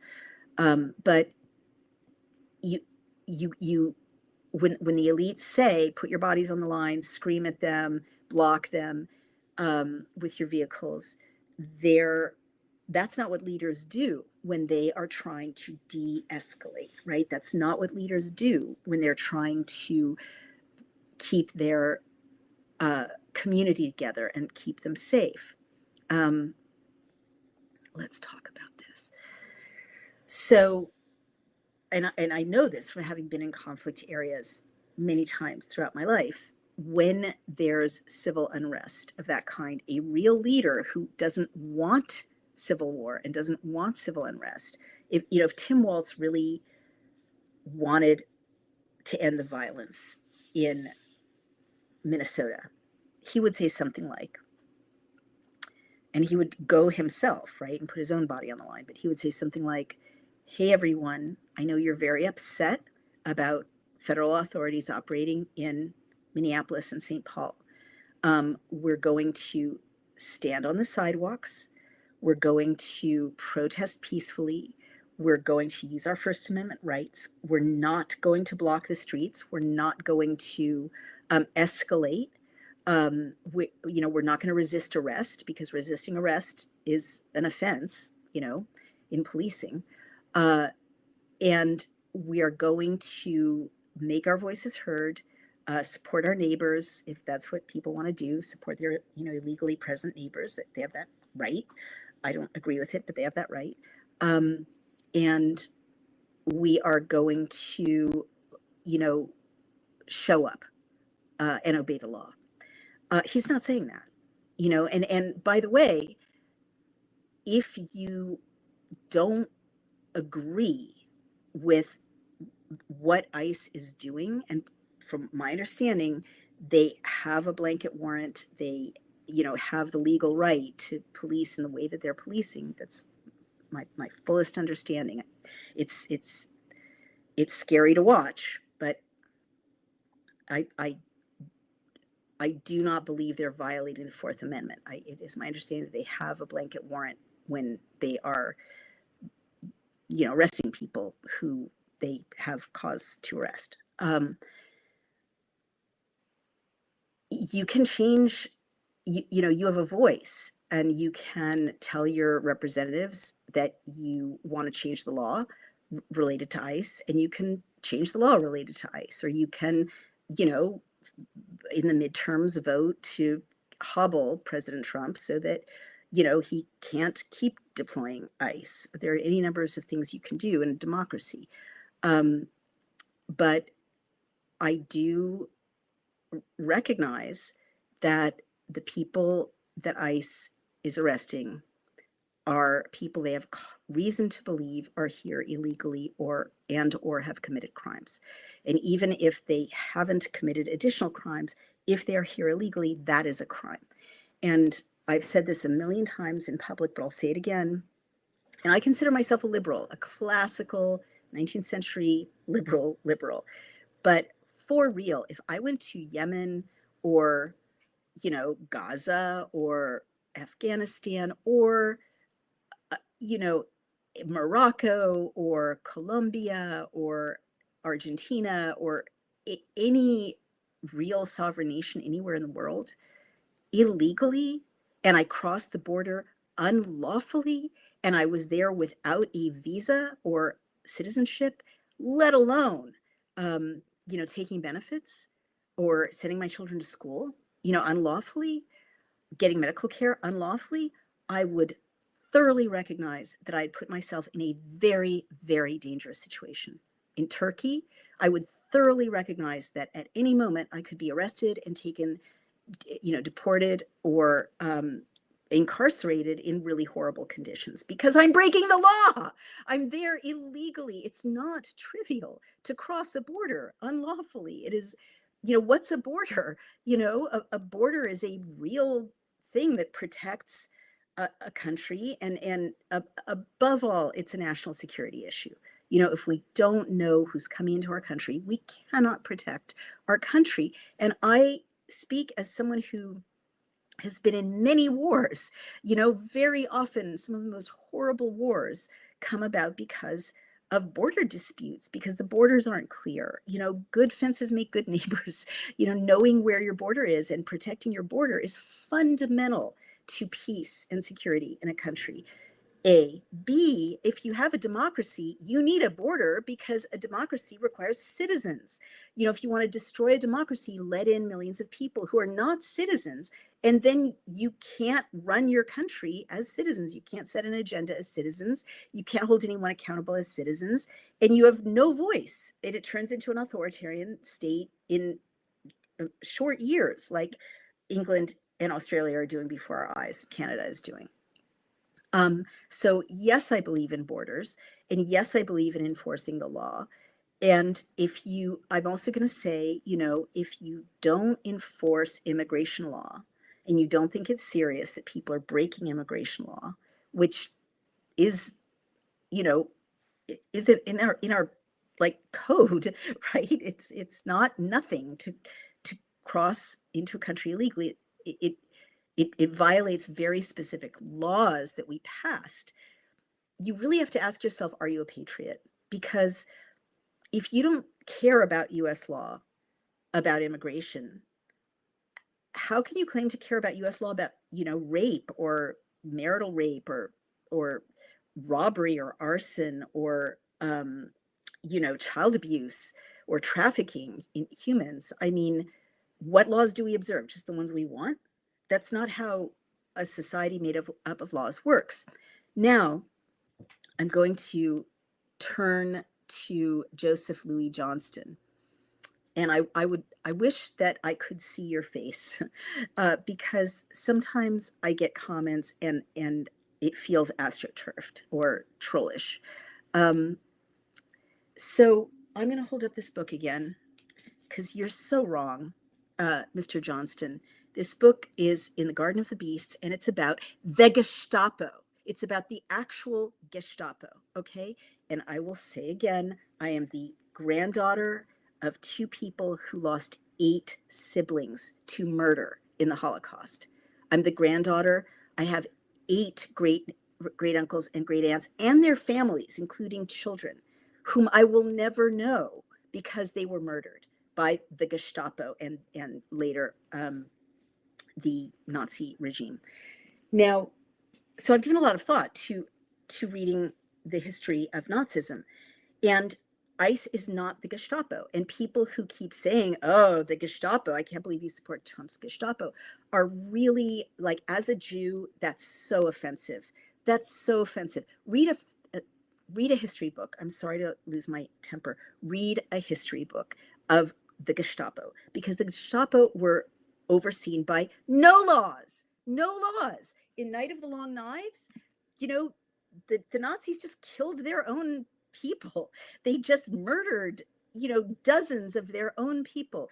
The Gestapo for 6 months in 1931, 32, 33, over the course of that period of time, but specifically in the course of 6 months, right before 1933, they rounded up, dragged citizens not to prisons, not to deportation, to their home countries in nice planes. They took them to basements, makeshift concentration camps, hidden away places, totally outside the rule of law, where they beat them or killed them. So, this Ambassador Dodd, who represented the United States, when the Gestapo was doing this, the real Gestapo, describes American citizens who happened to be in Germany in the wrong place, the wrong time, Jews, dragged to basements, and they came to the American embassy after 4 days in bed because the Gestapo had beaten them so badly that their flesh was pulped.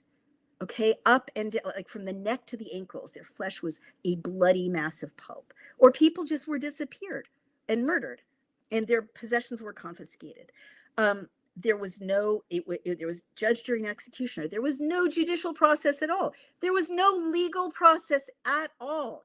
And when people complained to Adolf Hitler about the fact that people were being dragged off and murdered or beaten to bloody pulps, hospitalized, in basements with no rule of law, no repercussions by these anonymous thugs, the Gestapo, what he said was, I am the judge and the jury.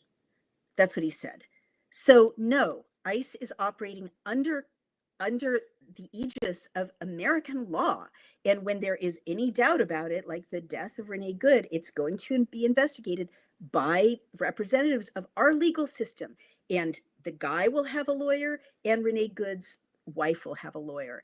And the state will probably have a lawyer, and a judge will be involved. And the people who are identified as being in this country illegally are being treated according to US law, and they're being sent home according to US law.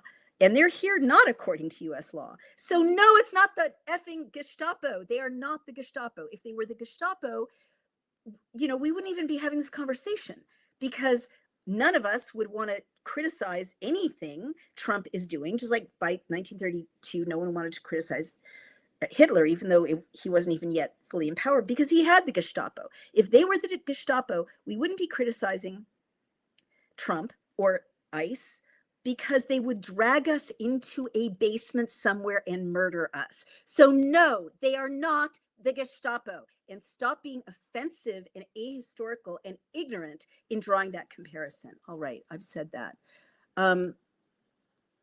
Okay, now you're just trolling me. I'll move on.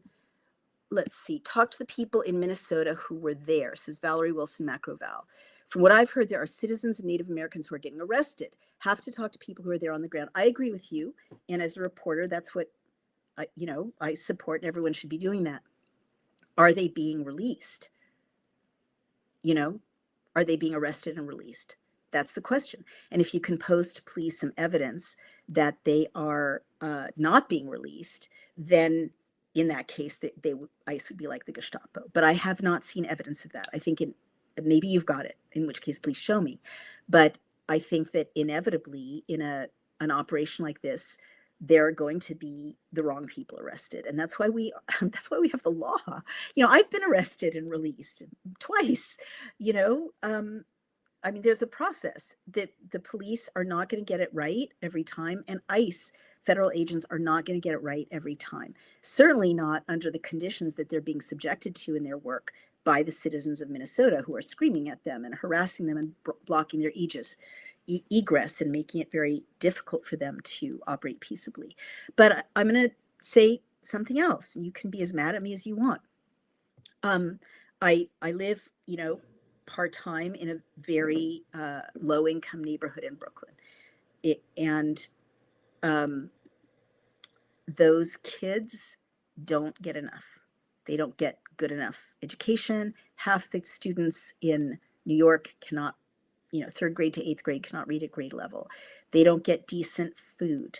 They don't, if they're living in public housing, they don't have safe, clean housing. Crime is out of control. It's scary to be a kid walking home from school. There's not enough. We're the richest, or one of the richest countries on earth, and we may have 30 million people here whose kids are in our kids' schools, and who are, as we saw in the Somali fraud in Minnesota, who are, tapping our taxpayer dollars at the rate of billions in fraud. I mean, the level of fraud that's being exposed in Minnesota is absolutely staggering. And you can assume that it's systemic. You can assume that this is what's been fueling the Democratic Party, and maybe the Republicans too, for many, many years, because it's not their policies that are keeping them in power.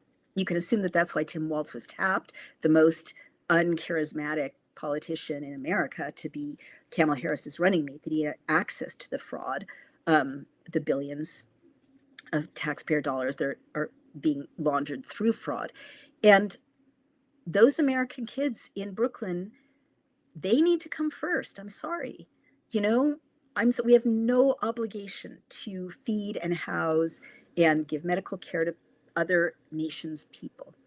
And it's not good for other nations either. If your nation sucks, stay and make it better, like we made our nation better, and like the people of Western Europe made their nations better.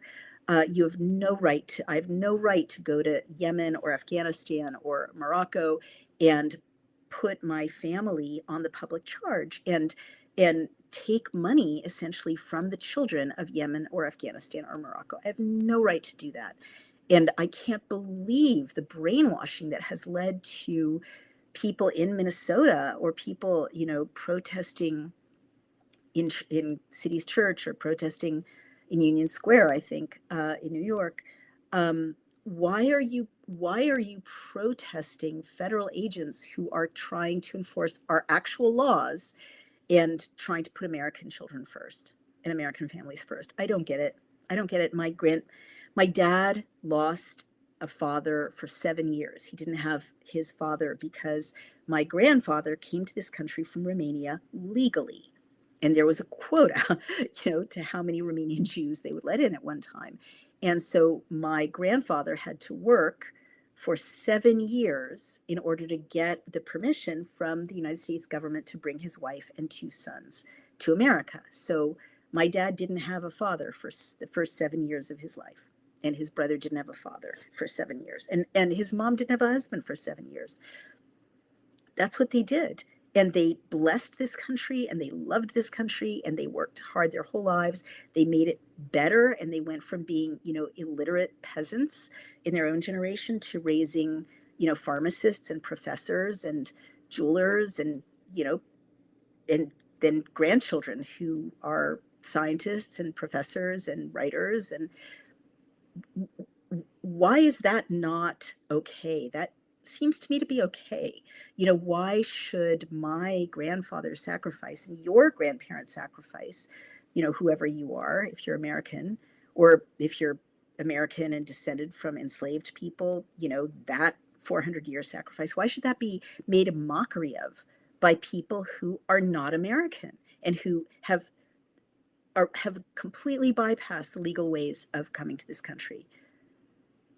It just insults those all the immigrants to this country who have done it the right way, who've done it legally, and it just positions Americans as if they are nothing but objects to be exploited.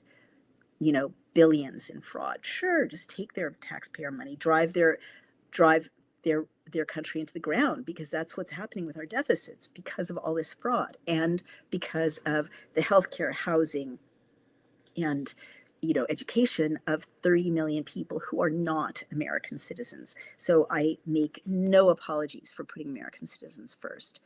All right, there's so many comments. We're coming to the end of our second hour, believe it or not. Okay, so Mr. Johnston says he's not trolling you. You can't believe I'm a Trump apologist now. He closed the border, good, but he's a nut job. I mean, respectfully, do better than that. I'm from the left, but I'm tired as an intellectual of the left, or whoever you are, right? The never Trumpers, saying, oh, they're crazy. Maybe he's a nut job. Give me evidence. But I kind of like that he brought about peace in Gaza and saved, thousands of people from being killed on both sides. I like that he is putting Americans first. I like that he's closing the border. I like that he's taking the rule of law seriously. I really like that he's getting men out of women's sports and boys out of girls' sports so that they can compete, and, fairly. And, he's not perfect, God knows, and there's corruption on both sides. But look what we had before him. Biden would have put us all in concentration camps. Biden forcibly injected people who begged not to have a poison injected into their veins, and now they're sterile or disabled or dead. And also Biden was barely compos mentis. Who was actually running the United States? We don't know. We don't know who was running the United States. That is not a governing by the rule of law. We didn't elect whoever was running the United States. Okay, this is good. Thank you. That's very helpful. So Valerie Wilson Macro Val says, this is Linda Black Elf. I think you mean Black Elk.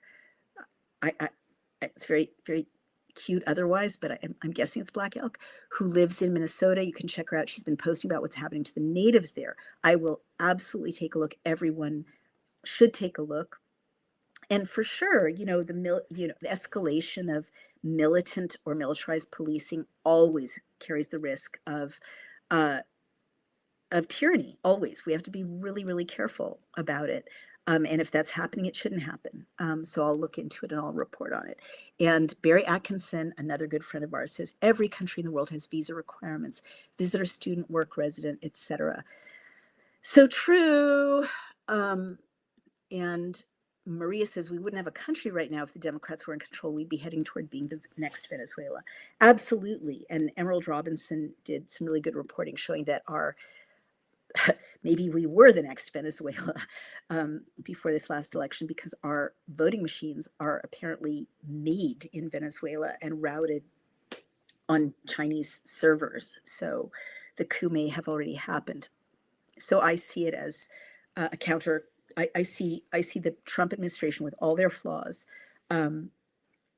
engaging in a counter revolution to try to regain the United States. And yeah, it's a long, crazy journey I've been on, lifelong Democrat, but here we are. That's my best assessment. You guys, we've run out of time. I just want to say a word or two because I promised I would about Davos. Um, if you go and look for the president's speech at Davos, Switzerland, of course, the World Economic Forum, um, it's really interesting what you see. All the legacy media coverage that you see is it says how crazy he is and what a circus it is and how racist he is, but they don't quote his speech. You have to go all the way to the White House, whitehouse.gov, to actually see quotes and clips of his speech. So there are a lot of, I encourage you to look at it because you're not going to get it from the legacy media. But the other thing is look at it because you can see that he, I think if you hate Trump, I'd like to talk to you after you look at this speech and this summary of this speech. A lot of it is about homeownership, and he's done some really radical things to allow ordinary people to own their own homes again or buy their own homes again, which has been out of reach for most people. The average age of first-time home ownership is 59 years old, I just read, so it's shocking. So he signed an executive order banning large investors, institutional investors, from buying single-family homes.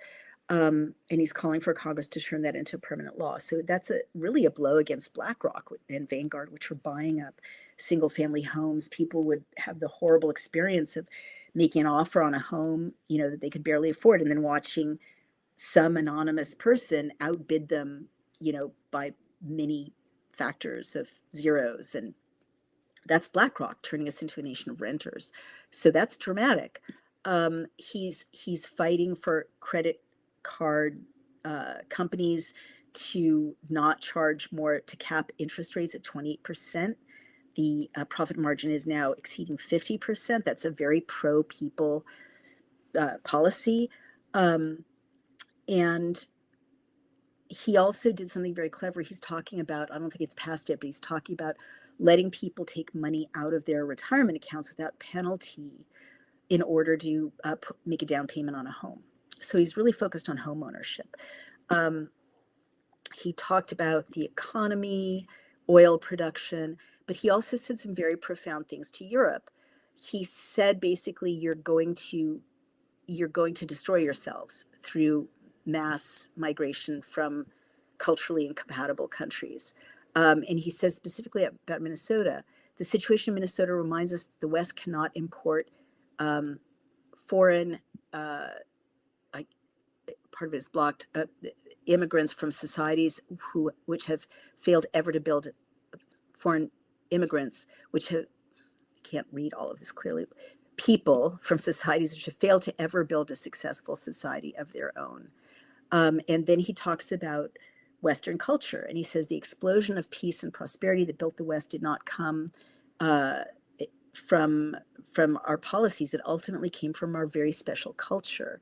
And that America and Europe have this in common. We have to defend that culture and to rediscover the spirit that lifted the West from the depths of the Dark Ages to the heights of human achievement. So you're never going to see this in the legacy media, but this is what he actually said. And I, for one, agree with him. It is the people of the West and the very unusual culture of the West, very high trust society that has taken, millennia to evolve to where it is now. I mean, 1,000 years ago in the West, we were a feudal society in which, peasants had no rights. And that was true in Russia till, 1917. And, we've been through a lot, but many people in the West fought to get to where we were 5 years ago, which is a prosperous, high trust set of cultures with shared ethical values, Judeo-Christian values, I'll just say it. Respect for the individual, even if, honored in the breach, as they say, rather than perfectly. Those were our values. You're not supposed to rape your wife. You're not supposed to beat your children to a bloody pulp. You're not supposed to sell them. You're not supposed to molest them. gay people are equal, people of different races are equal. These are beautiful values, and there's nothing wrong with recognizing that this is precious. And if you don't agree that it's precious, you can go to the many, many, many countries that share your values. If what you want is Sharia law, or what you want is a country where gay people are penalized, but that's not the West. And I think he's right to stand up for the West. I think he's right to identify that Christians are being targeted around the world. It's true. I think it took a lot of courage. And also, he doesn't have to. He's 78 years old. He's really rich. He doesn't have to spend these years trying to extricate us, which happened from nefarious global organizations like the World Health Organization, which wanted to make all our decisions for everyone's health above the level of our national laws. Remember, like, if you care about the rule of law, that's really good that he left the World Health Organization. And he's clearly trying to kind of do an end run around the UN. Someone else pointed this out. I think it's a really good point. By convening this board of peace with all of these people who used to be, all these nations who used to be like at daggers drawn with each other, like Arab states and Israel, for instance. But he's convening them to build Gaza. We'll see how it goes. I don't know how the people of Gaza feel about it, but he's clearly creating an alternative power block to the UN. And I think the UN is a nefarious organization founded with beautiful intentions. The League of Nations was its forerunner, convened by Woodrow Wilson.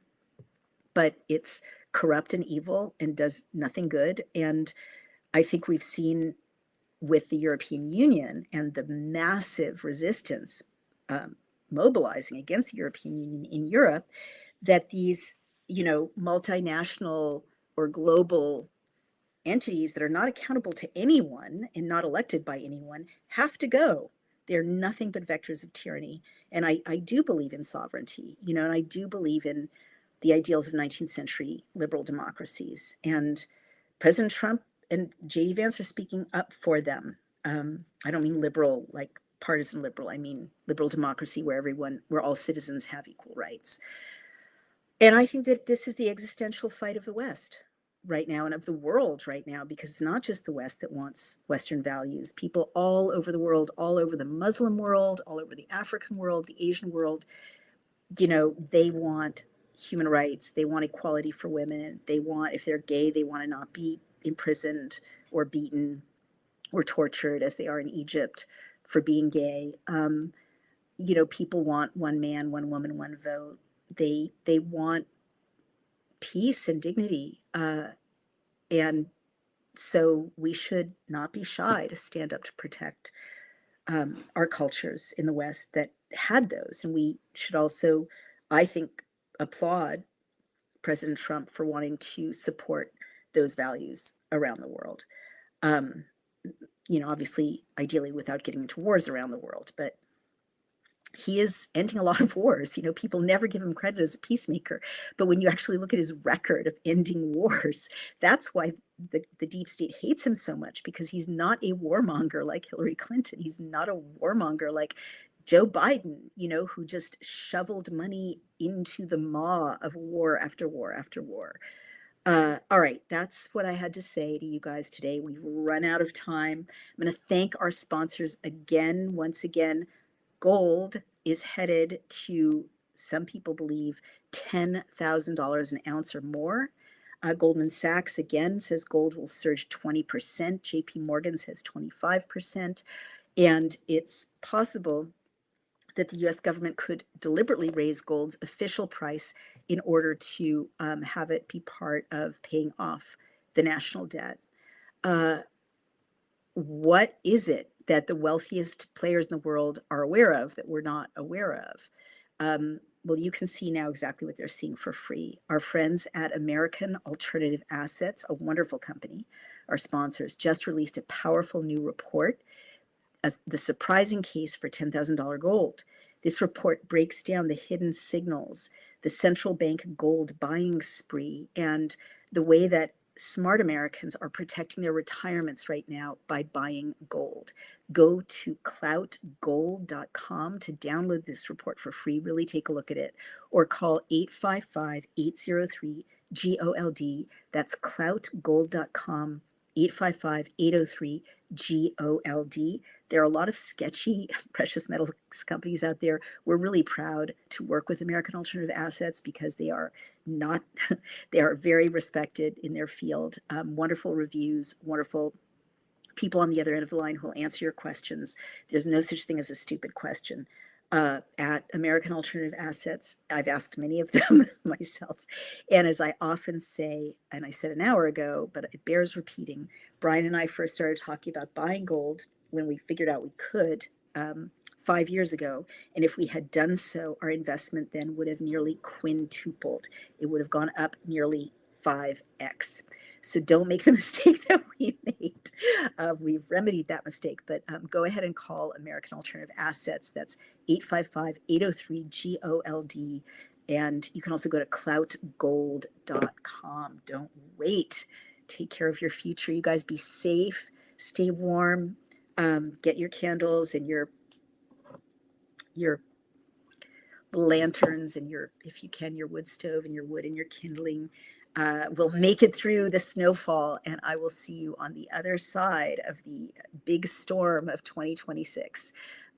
Be well. I love you all. Please, if you found this useful, it doesn't happen by itself. There's a team, and we've got to pay our bills. This is Loki, who always likes to be near me when he's wearing such a cute sweater. Can I hold you up, honey, so they can see your adorable sweater?